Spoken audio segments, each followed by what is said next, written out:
atau menikah sambil belajar. Nah, ini menjadi apa namanya keresahan ya kita selaku mahasiswa. Nih. Jadi makanya kita menghadirkan tema yang sangat menarik ini. Nah, tentunya agar kita bisa mendapatkan solusi ya, teman-teman, mendapatkan apa namanya jalan keluar ya, mana yang terbaik untuk kita saat ini kayak gitu. Apakah kita bisa menggabungkan antara menikah dan belajar atau mana yang lebih baik gitu, belajar atau menikah. Nah, ini akan dibahas oleh guru kita Ustadz Dr. Syafiq Riza Basalamah. Sebelum kajian dimulai juga Ana ingin membacakan apa namanya tata tertib ya dari panitia ya. Langsung saja untuk menyingkat waktu. Yang pertama adalah mengikhlaskan niat dalam menuntut ilmu ya. Sebelumnya untuk teman-teman yang belum bisa mengganti background tidak masalah ya. Fokus aja sekarang buat menyimak kajian. Nanti apa namanya masalah background nggak masalah ya teman-teman. Terus kita juga akan menghimbau beberapa hal ya. Yang kedua mengamalkan adab-adab menuntut ilmu ya. Jadi pakaiannya yang rapi, terus juga jangan lupa mencatat gitu faidah-faidah yang kita dapatkan ya agar ilmunya tidak hilang gitu ya. Kita dapat oleh-oleh ilmu gitu. Kemudian jadi tadi apa namanya ada himbauan juga untuk peserta selama kajian tidak perlu mengaktifkan kamera dan audio ya teman-teman. Nanti paling kalau di sesi tanya jawab ya untuk ikhwan boleh ya kalau mau mengaktifkan video. Nah tapi untuk akhwat sama sekali tidak boleh ya. Nanti sesi tanya jawab akan kita adakan di akhir ya setelah pemaparan materi. Kemudian ya, apa namanya ketika sesi tanya jawab itu nanti jangan lupa ya sebutkan namanya dan asal antum dari mana ya agar kita tahu nih bisa kenal dengan antum semuanya. Kemudian untuk link presensi ya untuk acara pada malam hari ini nanti teman-teman akan mendapatkan sertifikat ya otomatis setelah nanti sesi pemaparan materi ya. Nanti ketika sebelum sesi tanya jawab kita akan share linknya buat teman-teman semuanya. Nanti kita share linknya di apa namanya di Zoom ini ya teman-teman. Nah kemudian yang terakhir itu insya Allah pada malam hari ini kita sudah menyiapkan dari panitia menyiapkan hadiah-hadiah. Nah kita akan sebutkan syaratnya teman-teman.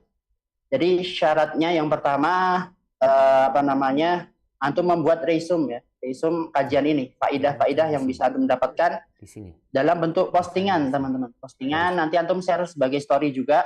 Antum tag tuh akun Kuliah Sunni, akun Norong Paradisa, juga akun guru kita Ustadz Syafiq Basalamah, Ustadz Syafiq Riza Basalamah ya. Nah nanti yang catatannya bagus, menarik, dan juga informatif. Nah, insya Allah kita menyiapkan hadiah untuk beberapa orang terpilih.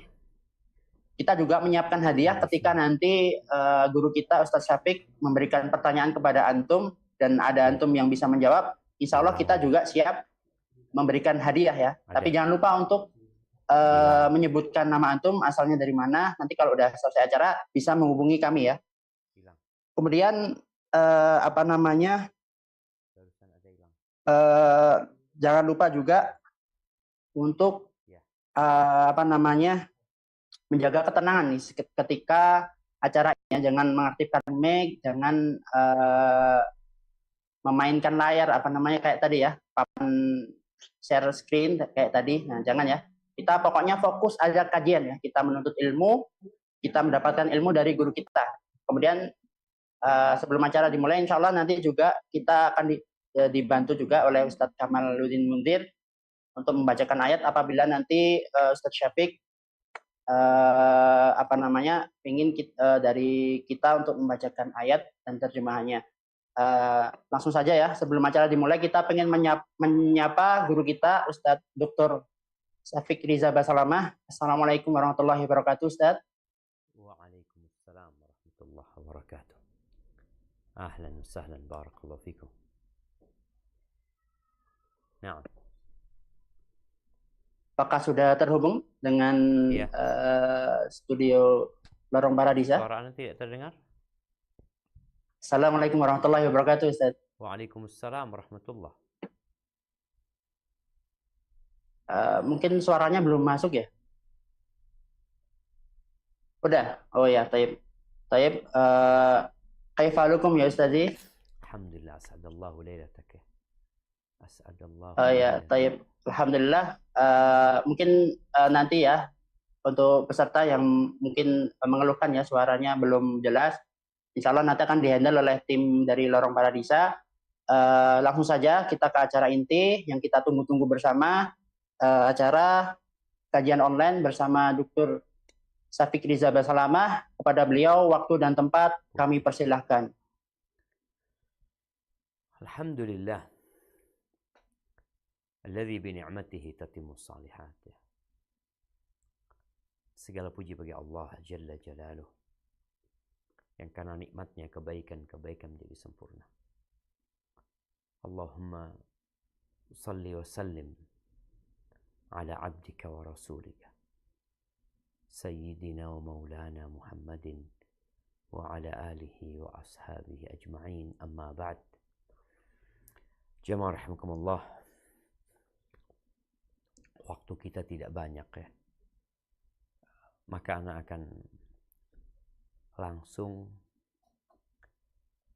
mengkaji satu masalah yang sepertinya tidak masalah untuk sebagian orang, tapi masalah untuk sebagian orang lain, berkaitan dengan menikah saat menuntut ilmu, menikah saat belajar, yang sebenarnya masalah ini jadi masalah saat ini,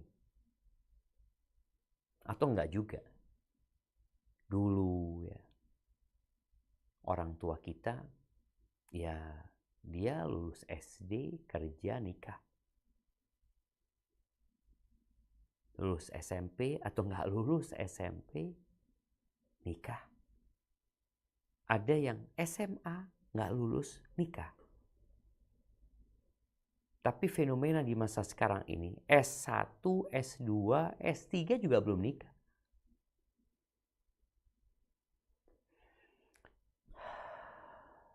Apa sih masalah yang terjadi dengan generasi sekarang ini? Sehingga pemerintah kita pun membuat aturan yang berbeda. Jadi kalau dulu umur 17 tahun itu udah bisa nikah, atau di bawah itu mungkin ya. Sekarang jadi umur 19 tahun. Jamaah rahimakumullah, khususnya para kaula muda ya, anak-anak muda ini. Kalau bicara menikah, kita tahu Allah Azza wa Jalla telah menanamkan di diri setiap insan, yang laki-laki tertarik dengan wanita, yang wanita tertarik kepada laki-laki. Itu sudah ditanamkan. Walaupun muncul penyimpangan-penyimpangan di masa sekarang ini, sehingga ada laki-laki yang tidak tertarik dengan wanita, yang sebenarnya sejak zaman Nabi Lut mulai penyakit itu. Dan di masa sekarang ini, penyakit ini dianggap oleh sebagian manusia bukan penyakit.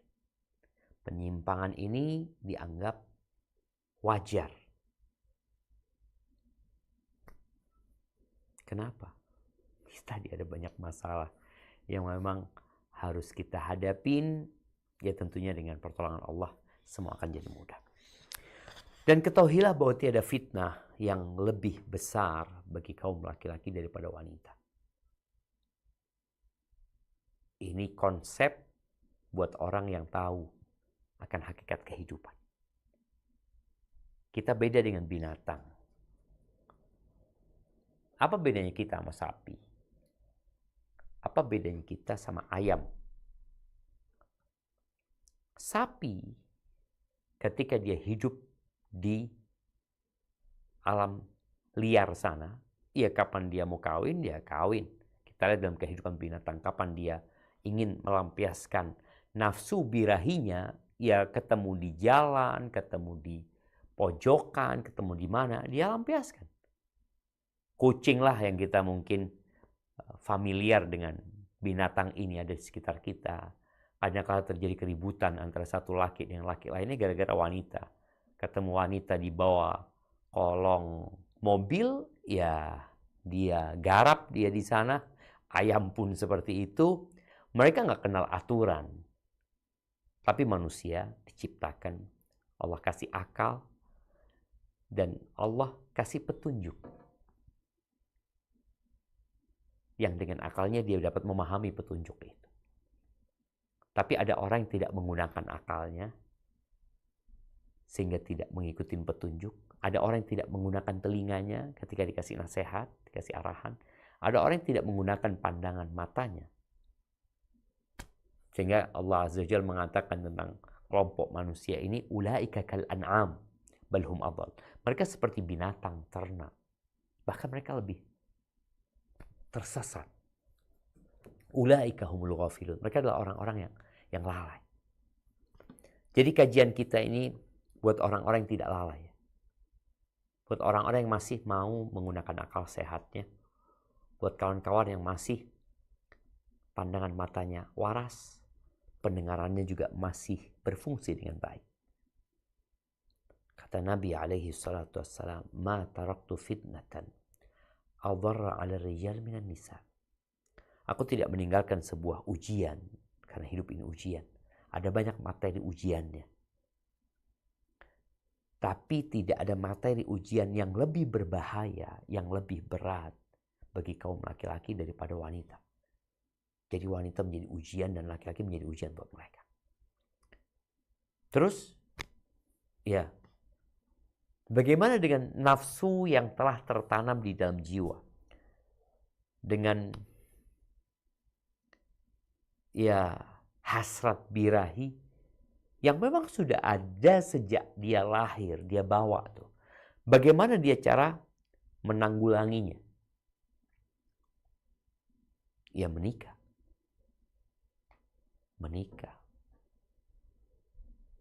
Sebagian orang-orang di luar sana, ketika mereka masih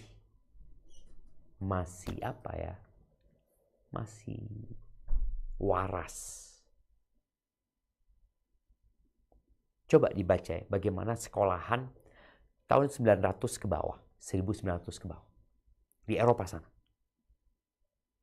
Ternyata laki-laki dan perempuan dipisahkan. Sampai di negeri kita. Di Jakarta itu ada sekolah yang berdiri tahun 1930, 28 atau 30 ya. Namanya Canisius, tinggal dicek nanti dilihat. Itu sekolah berdiri sebelum kemerdekaan Indonesia. Dan sekolah itu khusus buat laki-laki. Tidak digabungkan perempuan sama laki-laki. Itu non-muslim. Bagaimana dengan yang muslim? Dan kita negara dengan mayoritas penduduk muslim. Itu sekolah ada sebelum ada Indonesia. Belum merdeka kita waktu itu. Tapi setelah kita merdeka, ketika dunia lain juga sudah mulai menggabungkan laki-laki dengan wanita. Kenapa harus digabungin mereka?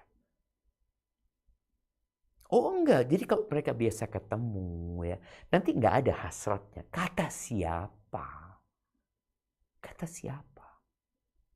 Kita lihat di masa sekarang ini, perzinaan terjadi di mana? Ya di tempat digabungkannya laki-laki dengan wanita. Baik di sekolahan atau di tempat kerja. Allah Azza wa Jalla membuat sebuah aturan. Sekali lagi ini aturan buat yang merasa hamba Allah Azza wa Jalla. Yang merasa dia manusia dicipta, bukan menciptakan dirinya. Allah berfirman di surat Al-Isra ayat 32. Coba kita baca ayat ini. Surat Al-Isra ayat 32. Ini An-Nur ya.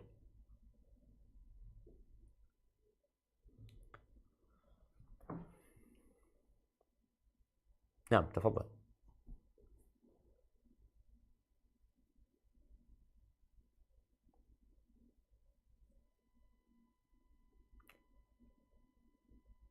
Ada yang baca di sana?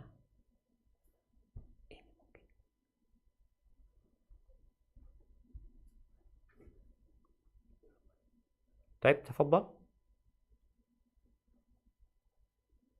Belum ada yang baca.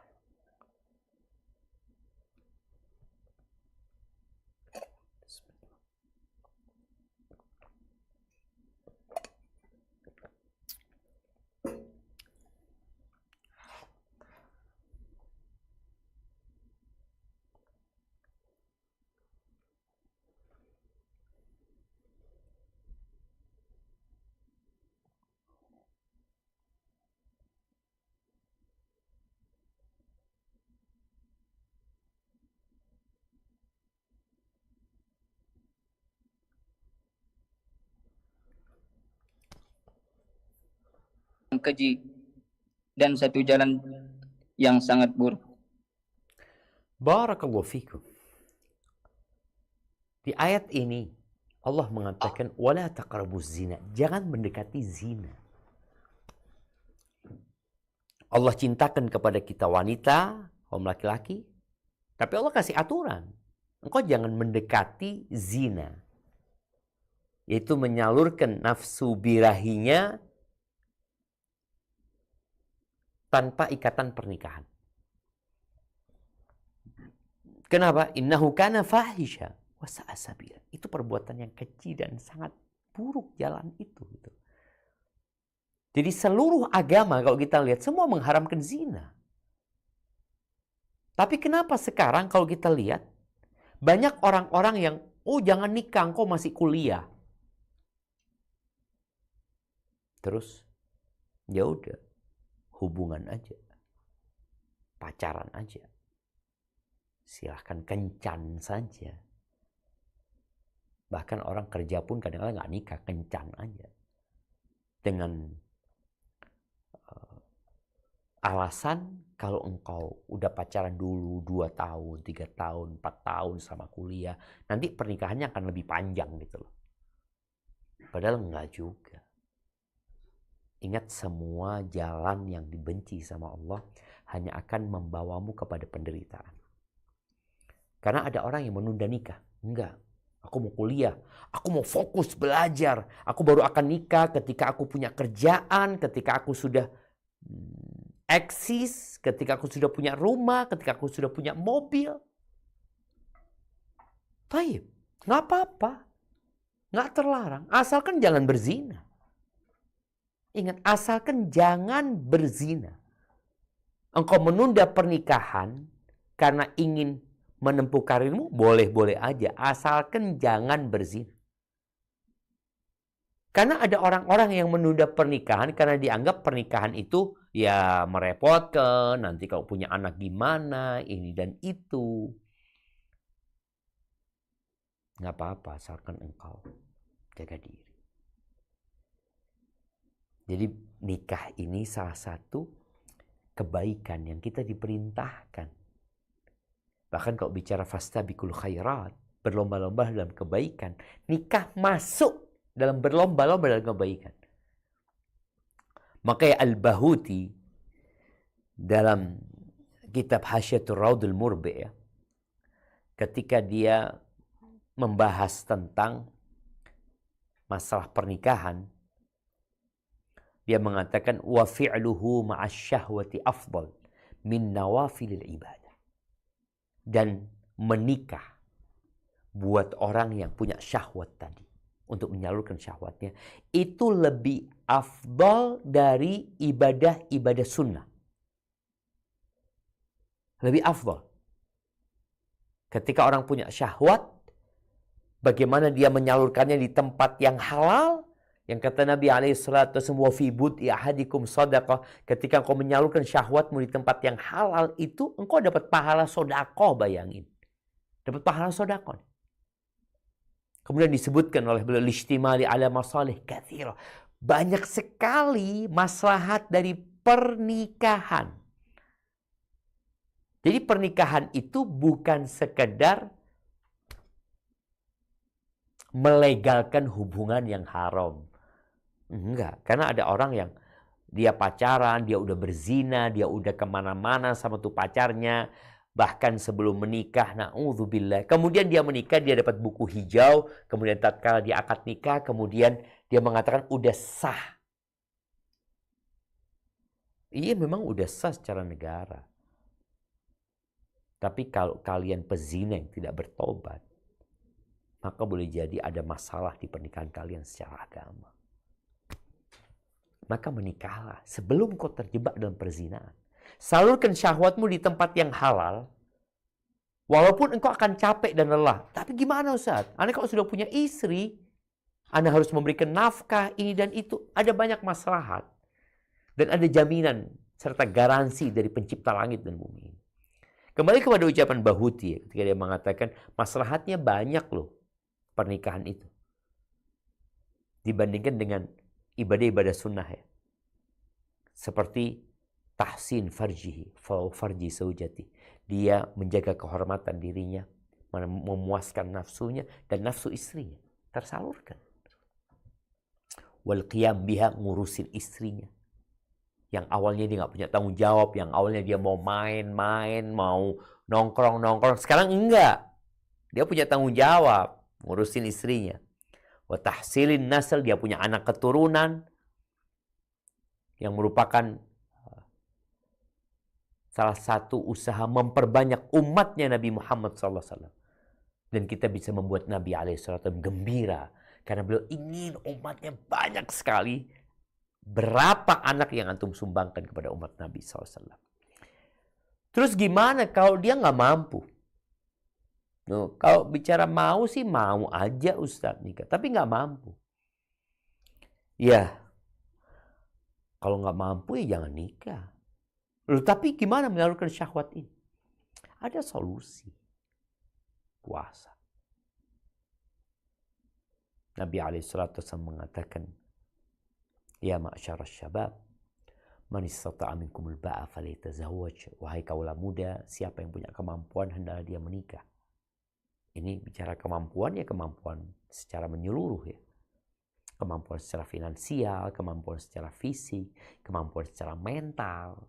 Dan kalau kita lihat banyak anak-anak secara fisik mampu, tapi ada masalah di masalah mental, masalah akhlak.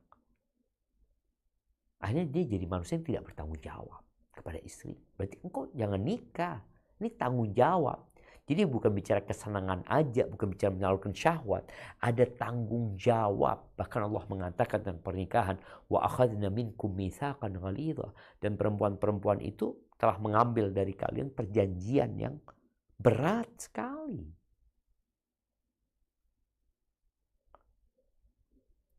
Ahibbatifillah. Yang mampu dalam menikah. Mampu dan butuh. Kalau engkau nggak butuh, lebih baik ditunda. Khususnya bagi orang yang menuntut ilmu agama. Karena ada banyak yang harus dia hafal, ada banyak hal yang harus dia pelajarin ya. Ketika seperti ungkapan Ibn Jama'ah, ketika beliau mengatakan, menyebut ucapan Al-Khatib Al-Baghdadi, wa yustahabbu lit-talib an yakuna azaban. Dianjurkan penuntut ilmu itu kalau bisa bujangan gitu. Bujangan. Maka di beberapa tempat kerja aja disyaratkan kalau mau kerja di tempat itu belum nikah. Ada beberapa persyaratan seperti itu. Kenapa? Di tempat kerja aja disyaratkan harus bujangan. Apalagi nuntut ilmu. Nuntut ilmu agama. Yang kita tahu ilmu agama ini seperti lautan yang tidak bertepian.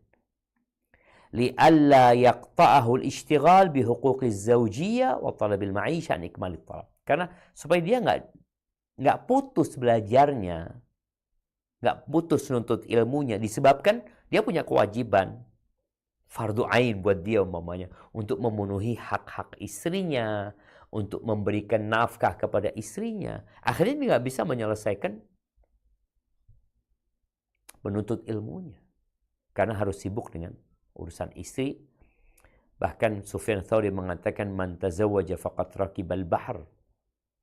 Barang siapa yang menikah maka dia telah mengarungi samudra. Naik perahu Masuk ke samudra. Fa in wulida lahu faqad kusira bihi. Ketika dia punya anak, kapalnya pecah. Udah. Artinya dia mau tidak mau ada banyak kewajiban yang harus dia lakukan. Tapi Ibn Jama' mengatakan wabil jumlah fatarku tazwij li ghairil muhtaj ilaihi au ghairil qadir alaihi aula. Enggak menikah buat orang yang tidak butuh. Ingat, tidak butuh. Itu lebih utama. Atau dia enggak mampu, itu lebih utama. Ya udah, engkau puasa. Kata Nabi SAW, kalau enggak mampu, engkau mau tapi enggak mampu, puasa. Puasa. Kenapa? Ya tadi, akhirnya engkau enggak jadi belajar, sibuk ngurusin istri, anak. La siyama khususnya buat penuntut ilmu yang dia memang ya nggak punya apa-apa gitu. Tapi jemaah, ada garansi dari Nabi alaihi salatu wassalam ya, dalam hadis riwayatkan Imam Tirmidzi, thalathatun haqqun 'ala Allahi 'aunuhum. Ada 3 orang yang Allah berjanji untuk menolong mereka. Salah satunya wannakih alladzi yuridul afaf. Orang yang menikah dalam rangka menjaga kehormatan dirinya. Artinya dia berada di posisi, aku nggak bisa, aku kalau nggak nikah aku takut terjebak dalam perzinaan. Aku mau nikah. Terus modalnya apa? Nggak ada, nggak punya apa-apa. Di sini orang tua kalau punya kemampuan, menurut sebagian ulama wajib dia membantu anaknya. Jangan sampai ada orang tua yang nyuruh, enggak, engkau jangan nikah dulu, engkau belajar dulu, engkau tuntut ilmu dulu. Tapi nggak apa-apa, asalkan dia nggak terjebak dalam perzinaan. Kalau ternyata dia udah nggak mampu lagi dan orang tuanya mampu, penuhi kebutuhannya. Terus dia mau dikasih makan apa istrinya? Kalau engkau punya kelebihan rezeki, kasih buat anaknya. Biar dia menuntut ilmu, fokus, dan dia selamat dari fitnah wanita. Jadi orang yang menikah, kalau tujuannya menjaga kehormatan dirinya, Allah jaga dia dan Allah kasih jaminan, Allah akan tolong dia.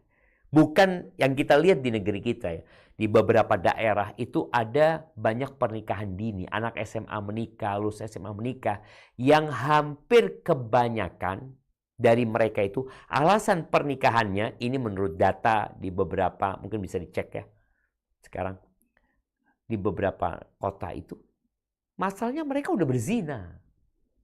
Udah hamil nih perempuan. Terus gimana dia? Umur belum sampai, kemampuan belum punya, tapi udah hamil tuh anaknya orang. Udah berzina. Akhirnya dinikahin. Berpikir dengan dinikahkan, anaknya dinasabkan kepada bapak biologisnya. Itu anak-anak zina. Itu anak zina.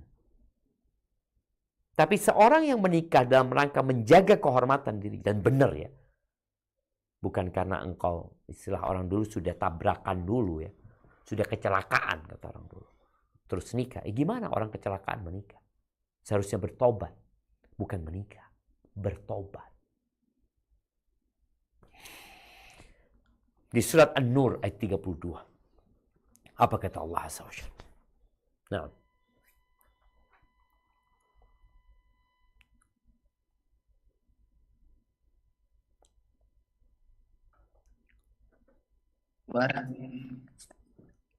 Bismillahirrahmanirrahim.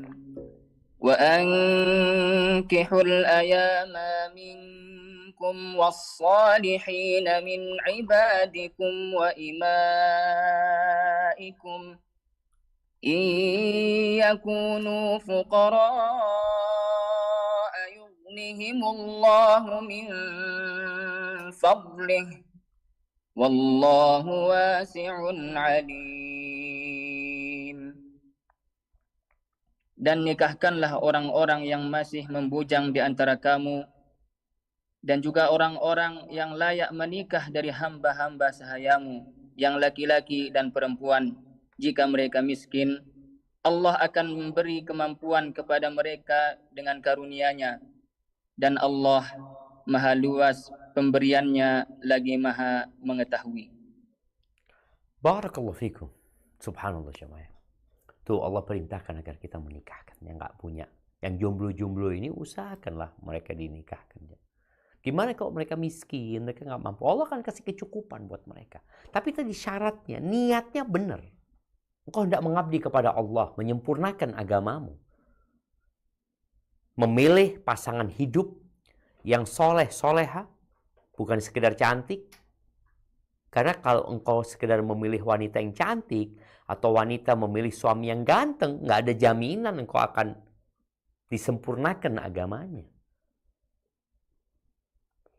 Terus kalau kita baca di ayat 33 dari surat An-Nur tadi, ya Allah mengatakan waliyasta'fifil ladzina la yajiduna nikahan hatta yughniyahumullah min fadli. Buat orang-orang yang nggak punya kemampuan, ya udah nggak usah maksa.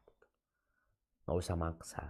Engkau jaga dirimu dengan berpuasa, ya, dengan menjauhi tempat-tempat yang bisa menyebabkan kita terjebak dalam perzinaan, menjauhi pergaulan bebas. Hatta yughniyahumullah min fadli. Sampai Allah mencukupin dia dengan karunia-Nya. Setelah itu baru nikah. Jadi kalau sekarang antum dengan adanya ChatGPT, ada AI, ya, orang bisa tanya apa saja dia mau tanya, akan dapat dia jawaban. Di antara aspek yang perlu dipertimbangkan motivasi dan kesiapan tadi. Kenapa engkau mau nikah? Untuk apa? Kemudian bicara kesiapan, engkau punya kesiapan enggak? Ada dukungan dari orang tua, dukungan dari mertua, calon mertua umpamanya. Atau engkau hanya bonek, bondo nekat aja. Tolong engkau evaluasi motivasimu menikah. Kenapa engkau mau menikah? Supaya dapat jaminan tadi. Ada garansi dari Allah SWT. Dan kesiapanmu, kesiapan mental, engkau akan menghadapi masalah. Karena gimana engkau akan berduaan dengan seorang yang mungkin karakternya berbeda. Mungkin dia punya tuntutan-tuntutan yang engkau belum siap untuk memenuhinya. Jadi belajarlah. Kesiapan bagi yang mau nikah, tolong belajar dari sisi agamanya, pelajari hak dan kewajiban, kemudian memahami karakter laki-laki, yang laki-laki memahami karakter wanita. Karena nggak sama. Dua orang ini saling melengkapi gitu. Saling melengkapi dia. Tapi kemudian perlu ada pertimbangan. Potensi adanya permasalahan. Makanya apakah kalau engkau nikah akan mempengaruhi aktivitas perkuliahan, belajarmu, waktu, energi. Ya ada hal-hal yang perlu dipertimbangkan. Maka perlu istikharah. Orang tuh perlu istikharah dan musyawarah. Kadang-kadang pihak keluarga mengatakan engkau kayaknya belum mampu. Coba dipikirkan, benar aku mampu apa enggak ya? Kayaknya memang aku enggak mampu. Ya udah aku puasa aja. Tapi ketika engkau enggak, sudah saat Anda sudah mempertimbangkan, Anda sudah musyawarah, ada arahan dari orang tua, kemudian aku juga istikharah, ya. Ini yang dukungan dari keluarga penting, ya. Dukungan dari keluarga, karena kadang-kadang ada orang tua yang terus terang dia takut kehilangan anaknya. Ini anak kuliah belum selesai, berbakti sama orang tua juga belum, masih ngerepotin orang tua, semua biaya dari orang tua, tahu-tahu sekarang dia minta nikah. Di posisi sebenarnya fitnah yang ada itu dia aja penyebabnya. Dia yang sibuk nonton hal-hal yang tidak berguna. Lalu mengatakan kepada orang tua, aku sudah tidak mampu lagi, aku harus menikah. Loh, kau di mana? Kau kan kuliah. Kuliah agama di tempat yang sebenarnya steril dari fitnah, tapi ternyata engkau yang menyeburkan dirimu ke dalam fitnah. Maka tolong jaga diri. Sehingga ketika engkau komunikasi sama keluarga, keluarga tahu engkau secara nilai bagus, ya. Engkau secara semangat belajar, engkau suka ikut aktivitas. Sehingga orang tua katanya, enggak, anak ini memang benar-benar Masya Allah. Bukan anak yang malas, bukan anak yang terjebak dalam game online atau ya suka nonton film, enggak. Sehingga keluarga akan mendukungmu gitu loh. Tapi kalau ternyata memang ya nggak memungkinkan, jangan maksa untuk nikah. Jangan. Kenapa? Ya kita udah nikah.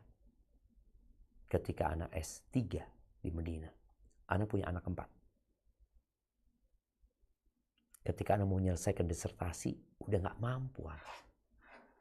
Kenapa? Karena anak 4 itu, yang 2 sama yang 3 ini sekolah. 1, 2, 3 kalau nggak salah ya.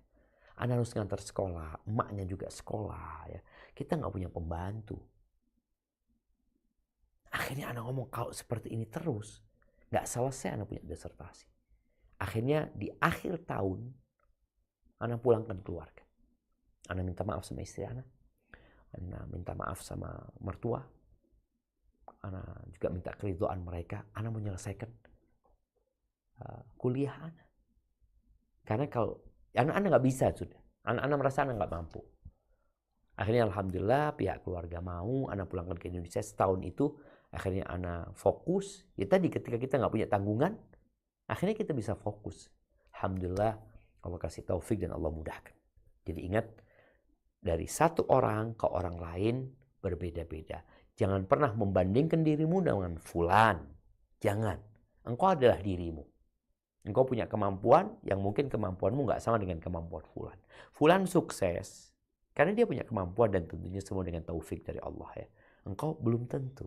Maka perbanyak doa memohon petunjuk kepada Allah Azza wa Jalla dalam ya perkuliahanmu, sekolahmu, dan dalam pernikahan yang hendak engkau lakukan. Barakallahu fiik. Itu mungkin dapat Anda sampaikan. Mungkin Anda kembalikan ke host kita untuk memandu jalannya acara selanjutnya. Barakallahu fiik. Ya Allah, Masya Allah. Alhamdulillah teman-teman. Tadi itu kita sudah menyimak bersama kajian online bersama guru kita Ustadz Dr. Syafiq Riza Basalamah. Nah, kita akhirnya telah tiba di sesi tanya jawab teman-teman. Bagi teman-teman yang mau bertanya silahkan boleh yang mau bertanya langsung via Zoom boleh. Silahkan angkat ini ya, pakai fitur yang itu angkat tangan. Kemudian kalau yang di chat bisa juga ya teman-teman. Jangan lupa sebutkan nama dan asalnya. Nanti Anda akan bantu untuk bacakannya. Baik, untuk penanya yang pertama langsung saja ke Firdaus ya, Firdaus Daus. Tafadhal ya, mungkin dari host bisa dibantu.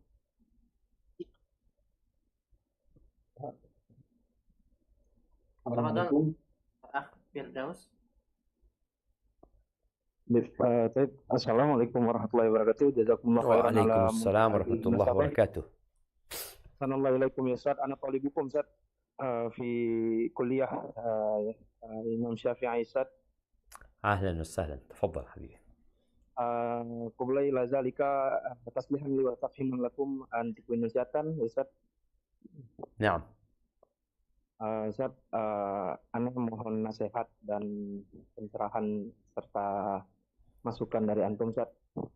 Untuk saat ini ana kalau ditanya kondisi diri itu apakah sudah berkeinginan menikah atau enggak, ya persentasenya itu sebenarnya ya 40-60 lah Ustaz. 40 untuk ada keinginan, tapi ya untuk pribadi sendiri ana masih mampu untuk bisa menahan seperti itu Ustaz. Cuman ada maksudnya dari orang tua ana sendiri Ustaz, itu sudah selalu menyinggung gitu Ustaz, gimana nikah gitu Ustaz kan, untuk bahkan ada sudah dicari-carikan gitu Ustaz, untuk ta'aruf gitu Ustaz kan. Satu sisi juga ana pribadi ini kalau takut terganggu dengan ya kuliah gitu Ustaz kan, berkaitan dengan ya kita kan seperti yang Ustaz jelaskan tadi, thalibul ilm ini mempunyai banyak tuntutan seperti itu Ustaz. Nah jadi bagaimana Ustaz menurut antum kalau untuk dari segi finansial, terus terang ana cukup dan adalah pemasukan seperti itu, Ustaz, tanpa harus bekerja gitu, Ustaz. Dan termasuk untuk pembiayaan sekolah sendiri, yaitu pemasukan tanpa bekerja tadi, alhamdulillah ada seperti itu, Ustaz. Nah, jadi karena hal itu juga orang tua, maksudnya orang tua lah pokoknya yang lebih maju untuk ya udah Firdaus menikah gitu, Firdaus menikah gitu. Umur berapa Firdaus sekarang? Ana 26, insya Allah bulan 5 ini, Ustaz. Terus semester berapa sekarang? Ana semester 3, Ustaz. Masya Allah, barakallahu fikum. Barakallahu fikum ya. Barakallahu, Ustaz. Nah, ahibati fillah. Iya. Kalau sekarang kita lihat akhuna Firdaus, dia dihadapkan dengan menuntut ilmu dan dengan keinginan orang tua. Jadi bukan berkaitan dengan pernikahan itu sendiri sebenarnya. Tapi ada tuntutan berbakti sama orang tua. Kalau menurut ana, ya nikah aja. Memang kalau kita lihat arahan dari para ulama tadi, ya kalau engkau nggak butuh nggak usah gitu loh. Karena menuntut ilmu itu butuh keseriusan.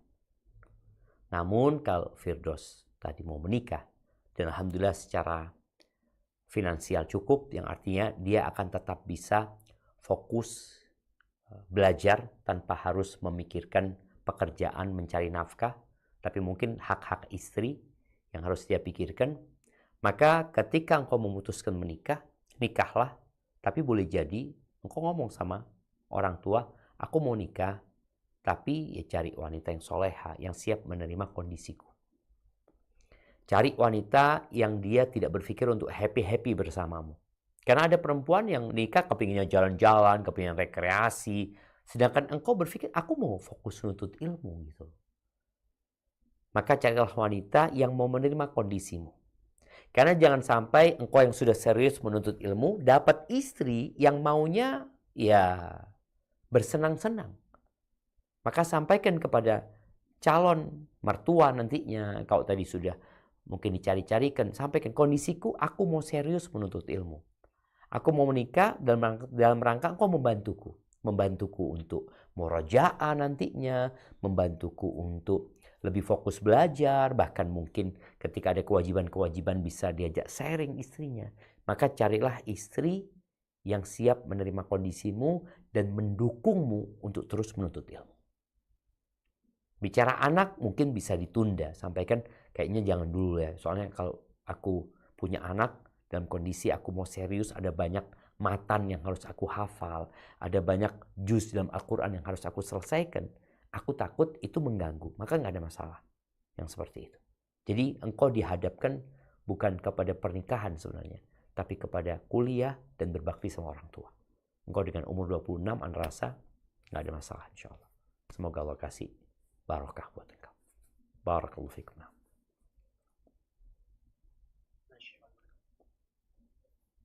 Sudah dijawab ya pertanyaan pertama dari Firdaus. Nah, kita lanjut untuk penanya berikutnya nih ya. Mungkin gantian ya dari Afwan ya. Saya akan cek dulu ya. Afwan, suaranya kecil ya. Oh ya, baik Afwan. Jadi kita langsung ke penanya yang Afwan ya, gantian. Silakan angkat tangannya di fiturnya ya, fitur Zoom. Oh, ini adanya Ikhwan semua ya. Oh ya, taib Humaira ya, Humaira Mardhati. Tafadhali. Bismillah. Mungkin dari admin ya. Host bisa dibuka. Assalamualaikum warahmatullahi wabarakatuh. Waalaikumsalam warahmatullahi wabarakatuh. Naam, tafadhali. Ustaz, ini bagaimana ya untuk apakah sudah tersambung dengan Humaira? Kalau tidak langsung ke ini aja. Gani Kisworo. Tafadhol. Gimana Afwan? Iya, ini ada Afwan yang bertanya, udah tafadhali. Afwan ya Ustaz, ana sudah tersambung. Bertanya. Oh, Afwan. Naam, tafadhali. Jaringannya Ustaz? Terdengar, udah terdengar. Tafadhali. Nama ana Ana Humaira Mardati, Ana dari Martapura, Kalimantan Selatan. Izin bertanya Ustadz, Lagi kuliah sekarang atau misalnya gimana, Humaira? sudah selesai kuliah, sudah nikah juga. Udah nikah juga? Nah, Barakallahu fiik. Naam, tafadhali. begini Ustadz, Ana misalnya ada keluarga gitu. Jadi dia itu masih kuliah, terus tuh misalnya dia sudah kenal salat, misalnya sudah semester akhir. Kemudian dia itu ternyata punya pacar Ustadz. Nah, baru ketahuan sama orang tuanya begitu. Dan orang tuanya dari pihak ibu tidak merestui gitu. Disarankan dari keluarga lain untuk menikah saja, tapi dari ibunya kurang setuju gitu karena melihat dari ahwatnya itu belum kenal salaf gitu. Jadi bagaimana nasihatnya Ustadz yang baik untuk keluarga yang ikhwan yang ini misalnya, yang itu sepupu anak. Siap. Barakallahu fiik. Jazakumullah khairan. Naam. Barakallahu fiik. Ya. Kalau berkaitan dengan mereka yang mungkin sudah pacaran, kita lihat pacaran ini bertingkat-tingkat ya. Tapi semuanya mendekati kepada perzinaan tadi kan. Ada pacaran yang sekedar ya mungkin telepon-teleponan, mungkin WA-WA-an, ada pacaran yang udah jalan berduaan, ada pacaran yang sudah sampai tingkat na'udzubillah berzina. Berzina yang mendapatkan hukuman rajam atau dijilid. Maka perlu difahamkan kepada yang pertama anak itu. Apakah perempuan yang hendak dinikahi itu pantas untuk menjadi ibu buat anak-anak? Apakah perempuan itu sudah memenuhi kriteria agar dia juga memahami bahwa pernikahan itu bukan sekedar menyalurkan syahwat. Pokoknya senang, cinta, ya udah nikah. Di kota tetangga nih kita nih, itu dalam setahun ada 5.000 pernikahan. Perceraiannya kira-kira 1.500 yang cerai. Jadi 5.000 yang nikah, 1.500 yang cerai. Banyak banget gitu loh. Hampir sepertiga gitu loh yang terjadi perceraian. Padahal kebanyakan mereka ya kadang kalau udah pacaran, udah apa ya. Seperti itu. Maka hendak difahamkan kepada itu ikhwan. Kemudian ketika dia sudah faham dan dia melihat bahwasanya perempuan yang dia sukai itu adalah perempuan yang soleha. Perempuan yang siap untuk mendampingi dan berjuang. Maka di sini bagaimana dia ngobrol sama ibunya, ngobrol sama orang tuanya, sampaikan kepada dia untuk minta maaf atas apa yang terjadi, kemudian jelaskan kepada orang tua bahwa perempuan ini insya Allah perempuan baik-baik ya. Tunjukkan bukti-buktinya. Kalau dia memang belum ngaji, tapi dia perempuan yang mau ngaji, yang mau belajar, fadhol. Tapi kalau ternyata enggak, kan ada tipikal perempuan yang mengatur laki-laki malah kasihan gitu loh. Maka sampaikan kepada sepupu tadi, kalau pada akhirnya orang tua memang tidak menyetujui, maka lebih baik dia ya mencari yang lain. Tapi kalau mamanya orang tua kemudian mau menerima dengan catatan, ya bismillah, kau perhatikan catatan. Barakallahu fikum. Nah. Baik, itu tadi pertanyaan kedua teman-teman. Mungkin kita ke ini ya penanya ya chat ya. Saya akan bacakan salah satu dari teman-teman yang bertanya. Nah, oke, dari Muslim ya. Assalamualaikum. Recording in progress. Bagaimana kita menyikapi kelalaian ya. Orang yang terjatuh dalam kelalaian sehingga terfitnah wanita. Hingga akhirnya fokus kita terganggu dan tidak lagi semangat belajar. Dan di sisi lain kita belum mampu menikah karena ingin menyelesaikan pendidikan terlebih dahulu. Barakallahu fikum. Gimana? ini ya, kasusnya terfitnah oleh wanita dan belum mampu menikah. Iya. Bagaimana menyikapinya gitu, Ustaz? Kalau Jadi bicara karena terfitnah oleh wanita, semua terfitnah oleh wanita. Cuma tiang listrik yang tidak terfitnah oleh wanita. Jadi setiap perempuan lewat tiang listrik itu tiang listrik biasa aja gitu, nggak pernah dia memberikan respon itu apa enggak. Tapi kalau laki-laki terfitnah, maka yang jadi bahan untuk evaluasi, engkau terfitnah di mana, kapan, dan bagaimana. Kadang-kadang kita yang memfitnah diri kita sendiri dengan pandangan yang kita pandang di handphone kita. Kadang-kadang kita yang berada di tempat yang memang kita menyeburkan diri kita di sana. Maka yang harus engkau lakukan adalah menghindari tempat-tempat engkau terfitnah. Tadi solusinya Nabi SAW udah kasih arahan. Bagi yang tidak mampu adalah menjaga kehormatan dirinya dengan berpuasa. Itu solusi. Tapi anak nggak mampu, Ustaz. Bukan nggak mampu, kita nggak mau terlepas dari fitnah itu. Kemudian perbanyak aktivitas yang bermanfaat. Olahraga, apa, ini, itu. Jangan tinggal sendirian. Kadang-kala nih mahasiswa tinggal di kos sendirian, iman lemah, ya. Kemudian sarana untuk berbuat maksiat di depan mata. Maka ketika imanmu lemah, kau mohon sama Allah agar dikuatkan keimananmu. Kemudian engkau jangan tinggal sendirian. Berangkat ke tempat yang kau insya Allah selamat. Ketika tergoda dalam kamarmu, maka berangkatlah ke masjid. Kau banyak berdoa, baca Quran. Kumpul sama teman-teman yang bisa mengingatkan. Ada perpustakaan bagi mahasiswa. Udah engkau salurkan hasratmu itu, syahwatmu dengan menulis. Ada banyak hal yang bisa engkau kerjakan. Jangan sampai kita akhirnya merasa aku nggak mampu. Kadang-kala kita nggak mau, bukan nggak mampu. Barakallahu fikum. Nah.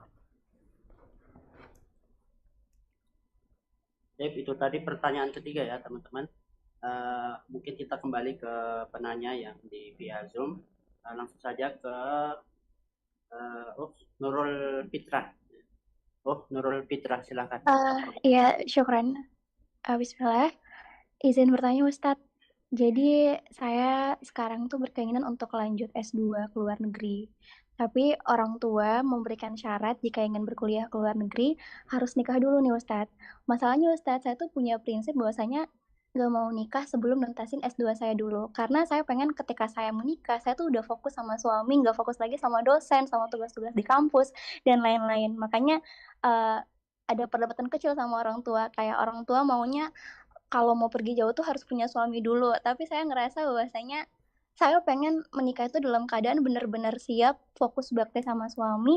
Gak ada lagi tuh yang kayak ke kampus, urusan sama dosen. Jadi benar-benar mau ke suami, ilmunya diterapin ke keluarga kecil nanti. Seperti itu Ustaz. Butuh saran. Anda boleh tanya. Ya, Ustaz. Tujuan anti S2 buat apa? Buat cari ilmu Ustaz. Buat cari ilmu atau buat kerja? Cari ilmu Ustaz, buat keluarga. Berarti nggak harus S2 cari ilmu? Ustaz, kayak saya tuh maksudnya dari dulu tuh kayak punya cita-cita mau nuntasin S2 dulu baru nikah, kayak impian dari kecil gitu loh Ustaz. Iya, nggak, maksudnya anak dapat S2-nya itu buat apa gitu loh.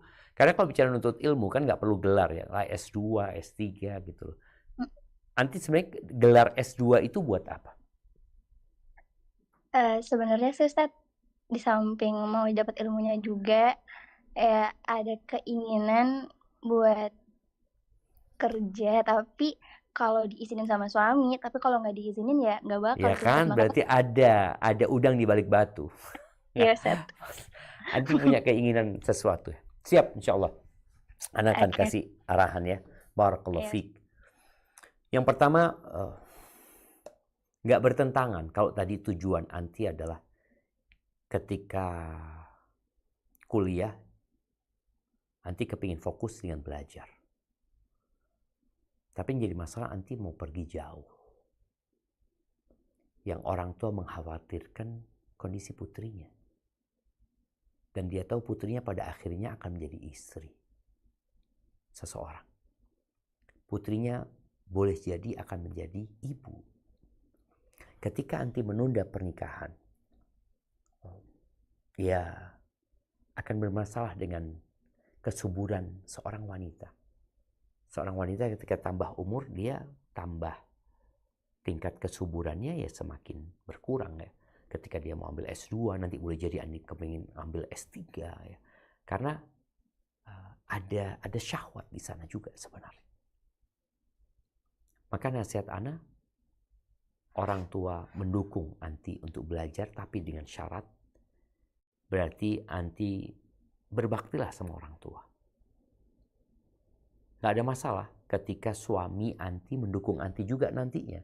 Artinya suami tidak menghalangi anti untuk kuliah umpamanya. Maka fadhal. Dan ada orang-orang yang bisa menggabungkan antara belajar dan berkhidmat kepada suami. Dan ada suami yang menerima kondisi itu. Apalagi dia memang aku sama-sama mau belajar gitu. Sehingga suami tidak menuntut banyak kepada istri.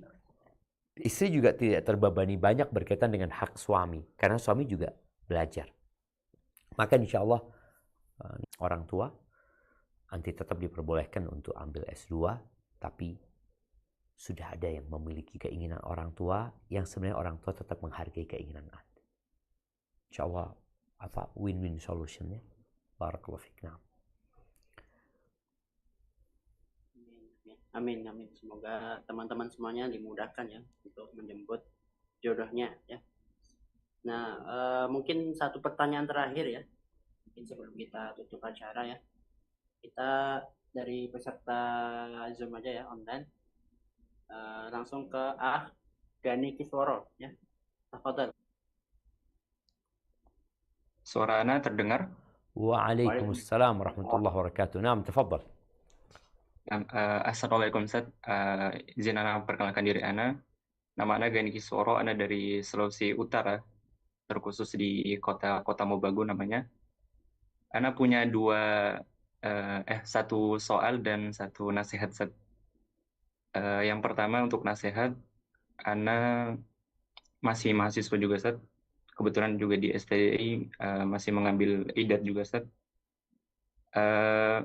Ana melihat diri Ana belum mampu untuk menikah dan juga melihat kemampuan orang tua tidak mampu untuk membantu Ana untuk menikah. Namun Ana melihat artinya Ana sudah mendapati ada seorang perempuan yang Ana rasa agamanya itu baik Ustaz. Apakah Ana mau nasihatnya Ustaz, apakah bisa Ana artinya menunjukkan muka Ana dulu Ustaz kepada keluarga mereka Ustaz, begitu Ustaz, atau Ana tahan saja Ustaz, artinya jangan dulu datang, jangan dulu ada kabar atau apapun. Kemudian soal Ana yang satu, apakah perzinahan itu hutang Ustaz? Artinya jika seseorang melakukan perzinahan, apakah ia akan terkena kepada anak-anaknya atau kepada cucu-cucunya begitu Ustaz? Mungkin cuma itu pertanyaan. Jazakumullah khairan. Barakallahu fiik. Nah, berkaitan dengan dua pertanyaan ini sebagai pertanyaan terakhir mungkin dari pertemuan kita pada kesempatan kali ini ya. Yang pertama, setor muka nggak apa-apa. Engkau datang ke keluargamu, engkau sampaikan aku tertarik dengan putri Bapak, tapi Ana masih belum bisa sekarang dan harapannya ya kalau memang antum diperkenankan melamar tapi menunda pernikahan nggak ada masalah. Atau kalau pihak mertua mau menikahkan dengan kondisimu sekarang tapi menikah tanpa harus tinggal bersama umpamanya. Kan ada orang yang menikah kumpulnya baru tahun depan umpamanya, nggak ada masalah. Artinya tinggal bagaimana kesiapanmu menghadapi calon mertua dan bagaimana kira-kira calon mertua menyikapi kehadiranmu. Karena ada calon mertua yang baik banget ya, dia bilang udahlah kalau kamu mau nikah, alhamdulillah nikah, nanti kita bantu dulu, hitungnya utang atau gimana, nggak ada masalah. Tapi kalau memang engkau berpikir kayaknya berat ya, ada calon mertua yang banyak menuntut, maka engkau jangan memaksakan diri. Tapi ada calon mertua yang welcome, menerimamu dengan kondisimu, maka tafadhol. Walaupun harus menunggu. Karena jangan sampai akhirnya kuliahmu terganggu dengan pikiran-pikiran yang membuatmu nggak bisa fokus. Kalau bicara apakah zina itu hutang, jadi memang ada ungkapan sebagian ulama, inna zina dainun, zina itu utang. Fa in aqradtahu kana al-wafa fi ahli baitika fa'lam. Dia mengatakan zina itu utang. Kalau engkau berzina, engkau harus melunasi utang itu. Dan boleh jadi di keluargamu nantinya ada yang dizinain. Tapi sebenarnya, orang itu tidak menanggung dosa orang lain gitu. Nggak mungkin anak kita nanggung dosa orang tuanya. Atau istri kita menanggung dosa suami. Tapi al-jaza min jinsil amal. Balasan itu sesuai dengan perbuatan. Ketika engkau berzina dengan seseorang, berzina dengan si A, engkau tidak menjaga tuh anak orang. Itu anaknya orang. Atau ibunya orang. Atau saudarinya orang. Atau keponakannya orang. Atau bibinya orang. Ketika engkau tidak menjaga kehormatan seseorang, maka Allah nggak akan jaga keluargamu. Jadi bukan akhirnya mereka menanggung dosamu, tidak. Tapi Allah tidak akan menjaga. Ihfadillah yahfadka. Jagalah Allah, Allah akan menjagamu. Ketika kita menjaga Allah, menjaga anaknya orang, Allah akan jaga anak kita. Karena anak kita ini digodain juga sama setan gitu loh. Dia juga punya nafsu dan syahwat. Tapi tatkala kita menjaga perintah-perintah Allah, Allah akan jaga anak-anak kita. Sebagaimana di surat Al-Kahfi cerita tentang bangunan yang direnovasi oleh Nabi Musa dan Khadir ya. Lalu ketika ditanya, ketika Khadir memberikan penjelasan, beliau mengatakan, wa ammal jidaru fakana li ghulamaini yatimaini fil madinah wa kana tahtahu kanzul lahuma wa kana abuhuma salihah. Itu bangunan itu milik dua anak yatim yang tinggalnya di kota. Di bawahnya ada harta tersimpan buat mereka, punya mereka. Kenapa kok sampai Allah kirim Nabi Musa dan Khadir ya? Karena bapaknya orang soleh gitu. Artinya dijaga di keluarganya. Tapi ketika bapaknya nggak soleh, ya akhirnya bapak juga nggak akan kasih perhatian kepada anak-anaknya. Sehingga anak-anaknya pun akan terjebak dalam fitnah yang ada. Jadi seperti itu. Maka buat orang-orang yang pernah berzina, segeralah bertobat kepada Allah Azza wa Jal. Dan berusaha untuk menjadi lebih baik dengan memperbanyak amal soleh. Barakallahu fiik, itu yang dapat Anda sampaikan ya. Semoga bermanfaat buat kita semua. Anda kembalikan ke host. Jazakumullah khair.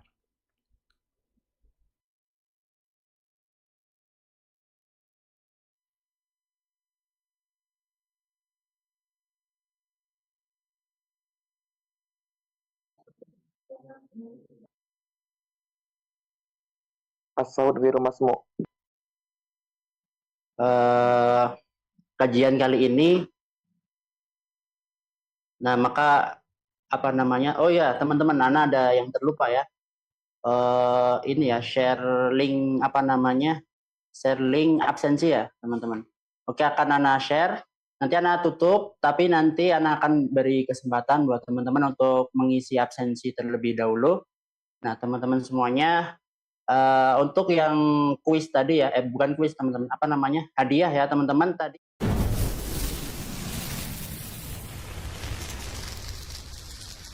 Samase, it's different.